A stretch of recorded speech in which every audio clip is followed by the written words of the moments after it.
ठीक है। Hello and Fakhar रागले टू ऑल ऑफ यू। मैं हूं फ़खर यूसुफजई और आप देख रहे हैं डिबेट विद फ़खर। आज की डिबेट में बात करेंगे, वैसे तो हम पाकिस्तान हिंदुस्तान की बहुत बात करते हैं और बातें होती रहती हैं। इस रीजन पे हम काफ़ी डिस्कशन करते रहते हैं। ईरान को भी डिस्कस करते हैं, चीन को भी डिस्कस करते हैं, अफगानिस्तान के ऊपर बहुत डिस्कशन होती हैं। लेकिन हमसे दूर वाक़या एक मुल्क जो सुपर पावर है दुनिया का, अमेरिका, उस हवाले से भी, क्योंकि उनकी किसी के साथ दोस्ती हो उस हवाले से भी जिक्र होता है और किसी के साथ अगर दुश्मनी हो उस हवाले से भी जिक्र होता है। तो दोनों सूरतों में जिक्र होता है और इंडिया अमेरिका के दरमियान एक बड़ा, जिसे कहते हैं, क्लोज रिलेशन है। और लास्ट अगर 5-10 साल को देखा जाए तो बड़े क्लोज टाइज हुए। बीच में से कुछ ना कुछ छोटा मोटा आ जाता है, लेकिन खैर that's part of the life, part of the game. और वहां पर ये इलेक्शन ईयर चल रहा है। पाकिस्तान में इलेक्शन हुए, इंडिया में इलेक्शन हुए, बांग्लादेश में इलेक्शन हुए और अभी अमेरिका में इलेक्शन होने जा रहे, सॉरी यूके में भी इलेक्शन अभी रिसेंटली हुए हैं। तो ये पूरा जो कंट्रीज हैं इसमें इलेक्शन ईयर चल रहा है 2024। वहां पर डोनाल्ड ट्रंप साहब, खैर उस दिन शुक्र है, मतलब थैंक्स गॉड कि उनकी जान बच गई, लेकिन उनके ऊपर एक बड़ा मतलब जिसे कहते जानलेवा हमला किया गया। ये उनकी खुशकिस्मती थी कि उनकी जान बच गई। और उनकी पार्टी, उनके वाइस प्रेसिडेंट के लिए जो उन्होंने एक कैंडिडेट को सेलेक्ट किया है, जेडी वैंस जो है, उन साहब को, उनकी वाइफ का ताल्लुक हिंदुस्तान से, यानी हम ताल्लुकात की बात कर रहे हैं ना, तो वो वहां से है। और इसके साथ साथ दूसरी चीजें, जब मर्डर अटेम्प्ट हुआ तो उसके बाद जब स्टेट डिपार्टमेंट और बाकी जब प्रेस ब्रीफिंग देते हैं तो वहां पे मुख्तलिफ किस्म के क्वेश्चंस भी होते हैं। तो किसी पाकिस्तानी जर्नलिस्ट ने, मुझे लगा, मुझे किसी ने बोला तो मैंने कहा शायद ये जलील साहब एक है, हमारे पेशावर फ्रंटियर पोस्ट न्यूज़पेपर हुआ करते थे, उनका जलील आफरीदी। मैंने कहा शायद ये वो है, लेकिन वो नहीं है, ये कोई गालिबन और जर्नलिस्ट है जिन्होंने ये क्वेश्चन किया कि ये अटेम्प्ट किसने किया जो ट्रंप के ऊपर। तो इस हवाले से और इन इश्यूज के हवाले से बात करेंगे, क्योंकि अमेरिका की इंपॉर्टेंस हिंदुस्तान के लिए भी है और पाकिस्तान के लिए बहुत ज्यादा है। खैर एनीवे, इन दोनों चीजों पे बात करेंगे। और बात करने के लिए हमें ज्वाइन कर रहे हैं हमारे बड़े अच्छे दोस्त, हमारे भाई, senior analyst from India, Goa, doctor Abhishek Mishra साहब। डॉक्टर साहब, thank you very much for joining my show. Thank you, Fakar Bhai. Always a pleasure to be on your show. As you say, it's a family show for us. Thank you so Thank you much. very And much once again. Maqam Mupakhair to you and your to everyone. Thank you very much, बहुत शुक्रिया। आपको भी माखाम पखैर पखैर आगले और जियाया नु नमस्ते आपको भी करते हैं। डॉक्टर साहब, थोड़ी सी बात करते हैं, इलेक्शन ईयर चल रहा है, ट्रंप के अटैक की तो बात करनी है हमने, लेकिन पहले जरा जेडी वैंस साहब की बात करते हैं। इनकी वाइफ का ताल्लुक आपके बकौल जो है कर्नाटका से है, इंडियन। इससे पहले हमने यूके के प्राइम मिनिस्टर को देखा। तो इंडियन डायस्पोरा काफी, जिसे कहते हैं कि एक तो पहला हुआ है दुनिया में और बड़ी मतलब अच्छी पोजीशन पे मतलब दिख रहा है और आ रहा है। कैसा देख रहे हैं? थोड़ा सा एक तो डिटेल बता दें आप, तो जरा हमें भी कुछ समझ आ जाएगी। और दूसरा ये कि इंडियन डायस्पोरा का जो एक इन्फ्लुएंस है दुनिया भर में, उस हवाले से भी बात करेंगे, जो इंडिया के लिए सॉफ्ट इमेज का एक बहुत बड़ा जरिया है पूरी दुनिया। जी बिल्कुल, देखिए ये एक बहुत ही इस बात और भी महत्वपूर्ण हो जाती है क्योंकि ट्रम्प साहब को लेके ये कहा जाता है, या जो वाइट नेशनलिस्ट के ऊपर ये इल्ज़ाम लगता है कि ये दे आर एंटी इमिग्रेंट्स और उनको एक फियर है, इमिग्रेंट फोबिया कह लीजिए, और वो किसी तरीके की जो नॉन वाइट चीज़ें हैं उनको बर्दाश्त नहीं करते हैं। तो ऐसे में जो जेडी वांस साहब जो हैं वो 39 ईयर्स के हैं, ये लॉ स्कूल से ग्रेजुएट है। ये लॉ स्कूल एक बड़ा ही अमेरिका का प्रेस्टिजियस लॉ स्कूल है। उसके बाद वो इराक में एज अ मरीन सर्व कर चुके हैं। एंड दैट मैन फखर भाई इज ओनली 39 ईयर ओल्ड, सिर्फ 39 साल के हैं। और उनकी जो वाइफ है उषा चिलकुरी जी, अगर मैं गलत नहीं, उनका नाम नहीं प्रोनाउंशिएट कर रहा हूँ गलत, चिल्लुकुरी जो हैं वो इंडिया से बिलोंग करती हैं। और उसके बाद इन दोनों की, वो भी लॉयर ही हैं, उषा जी भी। So being a lawyer both fail in love, और उसके बाद आज उनका जो स्टेटस है वो सब जानते ही हैं। देखिए इंडियंस की खास बात क्या है ना, व्हाट मेक्स अस इंडियन, ये समझना जरूरी है। क्योंकि इंडियन कोई एक रेस नहीं है, कोई एक कौम नहीं है, ये एक सिविलाइजेशन है, ये सभ्यता है, ये संस्कृति है। ठीक है ना? जी, जैसे जी, अमेरिकन जो है वो एक आइडिया है, अमेरिकन कोई कौम नहीं हो सकती, because American Indian, American African, American European, American English, American Italian, ऐसे अलग-अलग लोग मिलके अमेरिका को बनाते हैं। उसी तरीके से इंडिया एक सभ्यता का नाम है, इंडिया एक सोच का नाम है, इंडिया एक फिलॉसफी का नाम है, भारत एक एक सिविलाइजेशनल जर्नी है। भारत बनता चला गया उस बड़े स्ट्रॉन्ग जो फिलॉसफी थी जिसने इस सिविलाइजेशन का निर्माण किया। और क्या बनाता है हमको भारतीय? हमको भारतीय बनाता है कि हम सबसे मिलजुल के रहते हैं, हम किसी को पराया नहीं कहते। और यही बात जो यूरोप है उसने रेनेसां के थ्रू सीखी। रेनेसां के बाद यूरोप ने ये कहना शुरू किया कि भाई all human are born equal. तो हम सबसे कहते थे भाई सर्वे संतु सुखिनः सर्वे संतु निरामया, ये हम कब से कह रहे थे। आपको universal declaration of human rights की आवश्यकता नहीं पड़ती यदि आपने भारत की फिलॉसफी का सही अध्ययन किया होता, बताया कि उसमें कमियां निकालने के। तो जब हमने पहले ही कह दिया था कि एवरीवन नो मैटर व्हाट, सभी सुखी हों, सभी जो है रोग मुक्त हों, तो हम यूनिवर्सल इक्वलिटी की बात करते हैं, यूनिवर्सल एक ब्रदरहुड होता है, हम यूनिवर्सल फैमिली की बात करते हैं जब हम वसुधैव कुटुंबकम की बात करते हैं। तो मुझे ये बहुत अच्छा लगा कि उषा जी गईं और उन्होंने वहां पे अपने पसंद के जो उनका पसंद उनका एक हमसाथी हो सकता था, हमसाया जो उनका हमसफर हो सकता था, उसका उन्होंने चुनाव किया जेडी वान साहब के रूप में।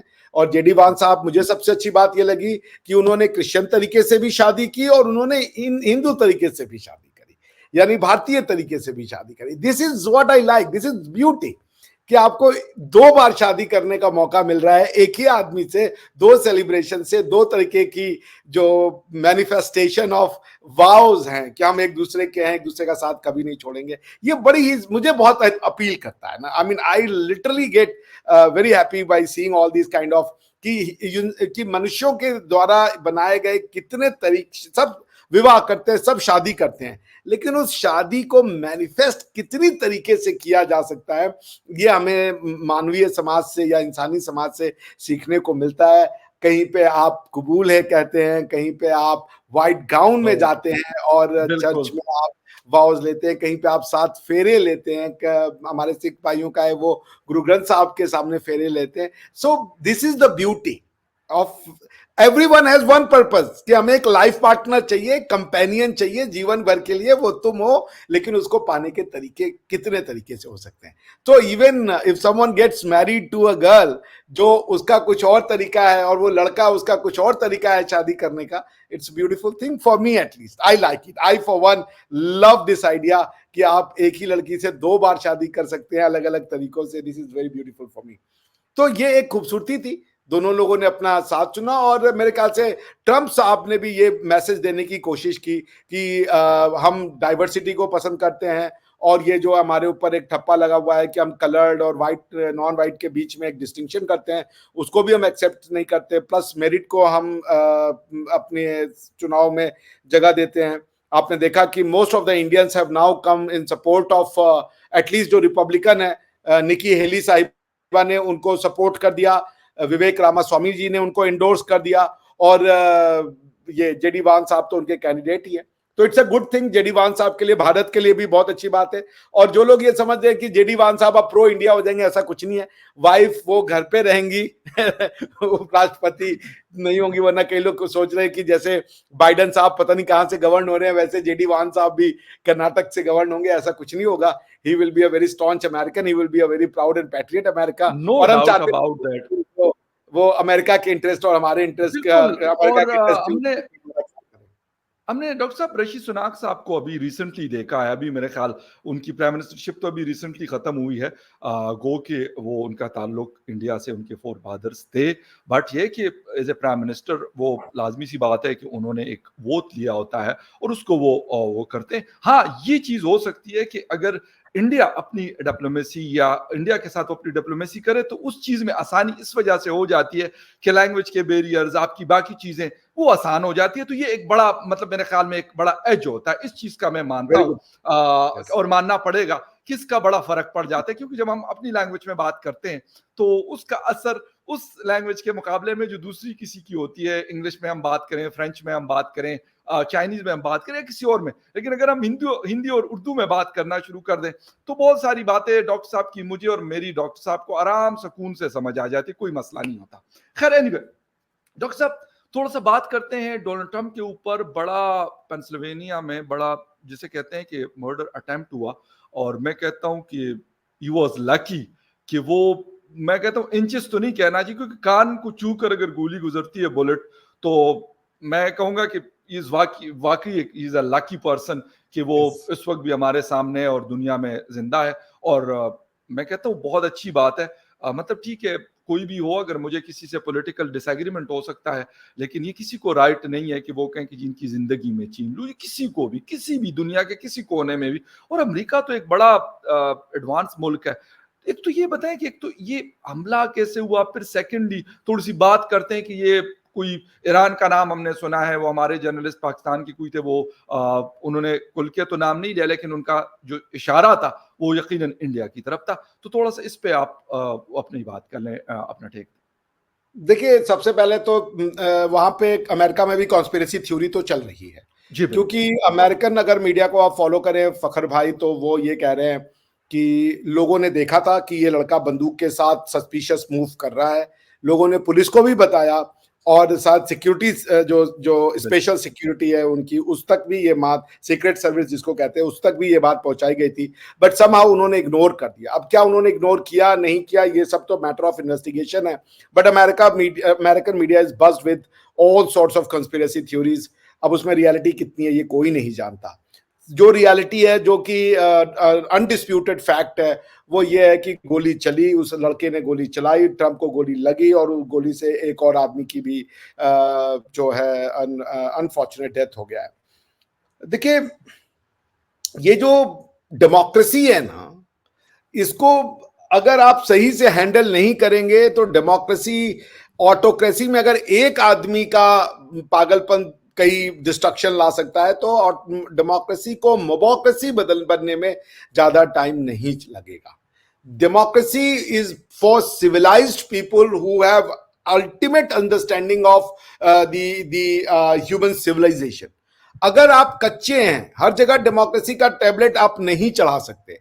डेमोक्रेसी का टैबलेट वही सोसाइटियां ले सकती हैं जो अपनी सिविलाइजेशनल जर्नी के उस पॉइंट तक पहुंच चुकी हैं जहां वो एक बात तो समझ चुकी हैं कि violence has no place in the civilised society. क्योंकि ये पूरी सिविलाइजेशन जो है ना फखर भाई, it's a game of absence of violence. जब मैं बच्चों को बताता हूं कि लॉ क्या होता है, what is law, so law दो तरीके का होता है नॉर्मली, जब हम सोशल साइंसेस के लॉ से गवर्न कर रहे होते हैं और नॉन सोशल साइंसेस के लॉ से। तो मैं उनको बताता हूं, एक होता है नेचुरल लॉ, ठीक है ना, दूसरा होता है एक लॉ जिसको हम कहते हैं man made law. Man made law में अब आप उसको डिवाइन लॉ भी कह सकते हैं, दूसरे लॉ भी कह सकते हैं, उतना डीप में भी जाने का जरूरत नहीं है, लेकिन law is an artificial construct. Law artificial होता है, मतलब ये मनुष्यों के द्वारा बनाया गया रहता है, वो आपके बिहेवियर को कंट्रोल करने का एक टूल होता है लॉ, कि आप क्या करेंगे क्या नहीं करेंगे ये बताने का टूल है लॉ। जो लॉ कहेगा वही आपको करना है और वही आपको नहीं करना है। सो लॉ के थ्रू जो पहली कंडीशन होती है लॉ बनाने की, कि आप एब्सेंस ऑफ वायलेंस, हर कोई हथियार रख देगा और यूज ऑफ वायलेंस को सरेंडर कर देगा। जब तक ये प्री कंडीशन नहीं होती कि हम हथियार नहीं उठाएंगे और violence as a mode of self preservation को हम रिजेक्ट नहीं करते, कोई भी समाज अपनी सभ्यता की जर्नी शुरू नहीं कर सकता, सिविलाइजेशनल जर्नी वो शुरू नहीं कर सकता। तो इंडिया में बहुत जल्दी ये बात समझ में आ चुकी है कि जो पीस होता है, जो शांति होती है, आप वो शांति बड़े ही मुश्किल से मिलती है।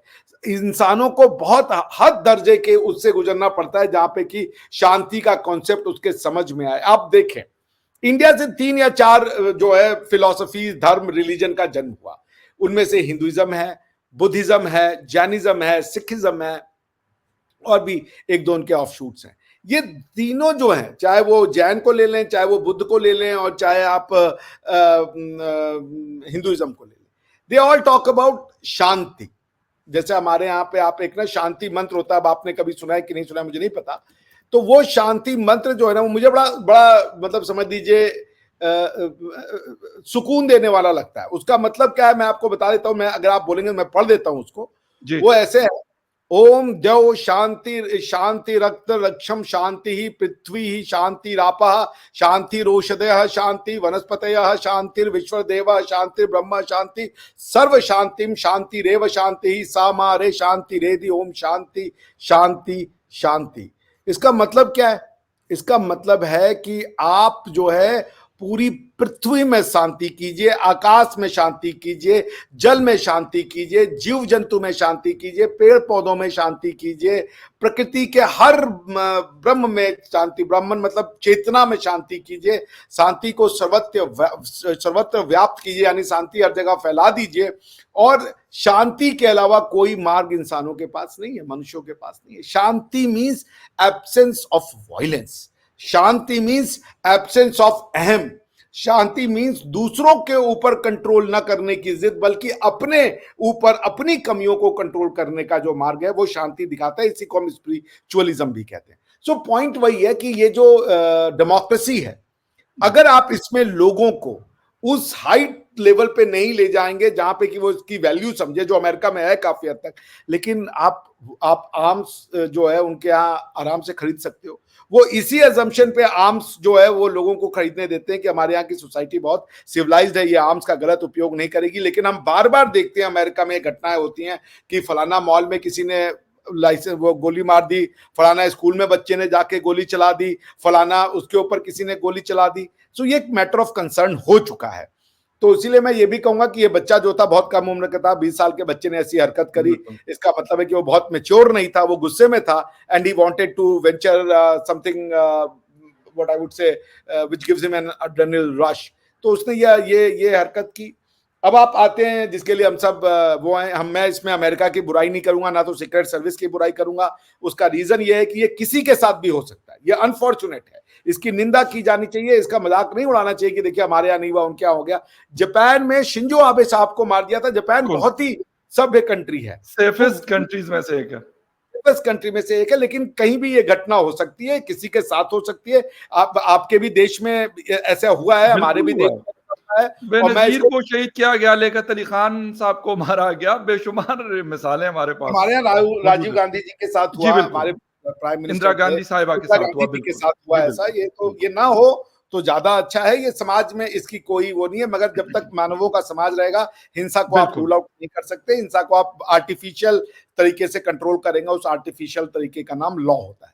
खैर एनीवेज, अब आते हैं आपके जो पत्रकार थे, मैंने उनका वो क्वेश्चन सुना था।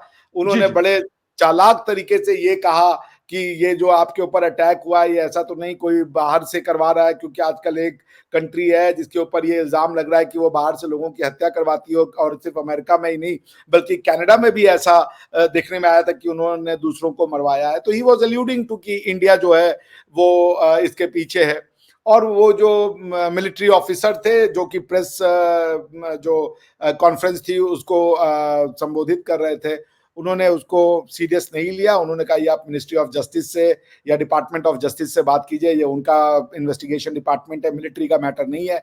चूंकि ट्रंप साहब आने वाले कमांडर इन चीफ होंगे ऑल आर्म फोर्सेस के, इसलिए पेंटागन को आना पड़ा और जो आर्म फोर्सेस के सीनियर ऑफिसर्स थे उनको क्लियरेंस देनी पड़ी कि क्या इसमें बात हो सकती है। और I am pretty sure given the sensitivity of the matter they will not leave one stone unturned to find out कि इसके पीछे कौन था। और जिस तरीके की शांति मुझे अभी लग रही है वो ऐसा ही लगता है कि ये एक वन ऑफ इंसिडेंट था कि एक बच्चा जो था वो ही गॉट कैरीड अवे, बहुत ज्यादा गुस्से में था और उसने ये हरकत करी है। But then it's a sad day. और जो अमेरिका जो आपके पाकिस्तानी पत्रकार थे, मैं उनके लिए ये कहूंगा इस तरीके से नहीं करना चाहिए। और रिश्तों को आप अच्छा नहीं बना सकते तो रिश्तों को बुरा भी मत कीजिए, क्योंकि मजीद खराब ना करें, क्योंकि इससे ना एक समाज में बहुत बुरा इमेज जाता है कि आप भड़काने की कोशिश कर रहे हो, आप जलाने की कोशिश कर रहे हो। और इससे आज की दुनिया बहुत ज्यादा इवोल्व हो चुकी है, अब इसका समय नहीं रहा। आज की दुनिया सब देख सकती है रियल टाइम में, ठीक है ना, सब चीजें इन्वेस्टिगेशन करके आ सकती हैं। तो आप 5-10 मिनट के लिए किसी को भड़का सकते हो, लॉन्ग टर्म में आप किसी को भड़का नहीं सकते, because things becomes clear very very easily and in no what you call in a jiffy. So यही है, but it's a sad day. उन्होंने ऐसा किया, वो कई बार ऐसा कर चुके हैं, मैंने उनके कई ऐसे क्वेश्चन सुने हैं जो वो टारगेट करते हैं इंडियन चीज को लेकर के, and he wants to, I think उनका एक ही पर्पस है कि कोई कंट्रोवर्शियल स्टेटमेंट आ जाए और फिर वो इंडिया में यूज हो, मोर देन पाकिस्तान, वो इंडिया में यूज हो, पाकिस्तान में उसकी यूज हो ना हो, मगर वो इंडिया में यूज की जाती है।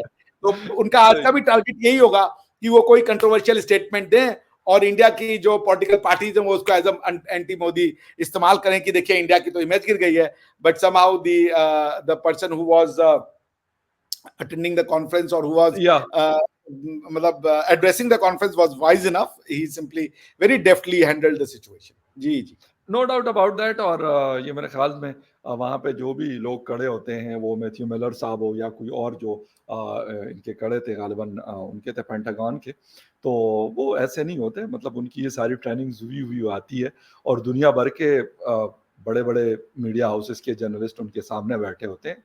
सिर्फ ये नहीं, तो वो सारी तैयारी उनकी होती है कि भाई कौन सी बात हमने करनी है, कौन सी नहीं करनी, नो कमेंट कहना है या कुछ कमेंट करना है, ये सारी चीज़ें वो कर रहे होते हैं। हाँ, बिल्कुल डॉक्टर साहब की बात है कि अगर अच्छा नहीं कर सकते तो मज़ीद ख़राब ना करें। ये इसी पे मेरे ख़्याल में हम एंड करेंगे। डॉक्टर साहब, थैंक यू वेरी मच, आपके टाइम का बहुत शुक्रिया। And viewers, thank you very much for watching debate with Fakhar Yousafzai. किसी और डिबेट में आपसे फिर मुलाकात होगी, तब तक के लिए टेक केयर, बाय। बाय।